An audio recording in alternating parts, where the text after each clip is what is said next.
PSG and Messi's marriage of convenience is becoming an unhappy one.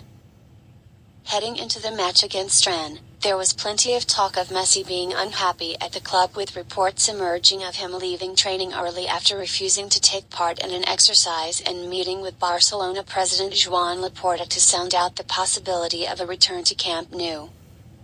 Clearly PSG fans had read such reports, because his name was met by some boos when it was read out by the stadium announcer as he ran through the starting 11 prior to kickoff. They were already somewhat unhappy with the man they'd hoped would establish them as one of the best clubs in the world following their defeat to Bayern Munich in the Champions League round of 16, and talk of him not being fully invested had only fanned the flames.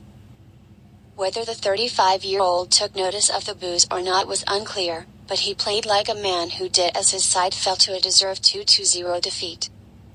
He took 3 fewer shots too, and when the last of them flew harmlessly over the bar in the closing stages, it became obvious that his fans were even unhappier with him now than they were at the start of the match, with his effort being met by even louder boos than those heard a few hours earlier. There were no doubts about whether Messi'd heard these ones, because while the majority of his teammates including Kylian Mbappe apologetically applauded the home crowd after the full-time whistle was blown, he went straight down the tunnel.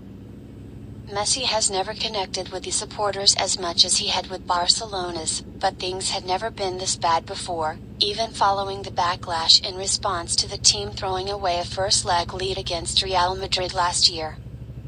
It's always been assumed that the League One champions will keep hold of him if they can, but with the fans turning on him and Mbappe reportedly pushing to be the star man, they may well start to reconsider.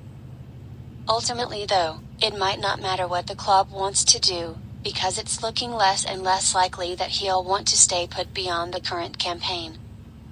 Where he'll go is unclear given Barcelona's financial issues, but one thing is obvious, the French connection is all but gone.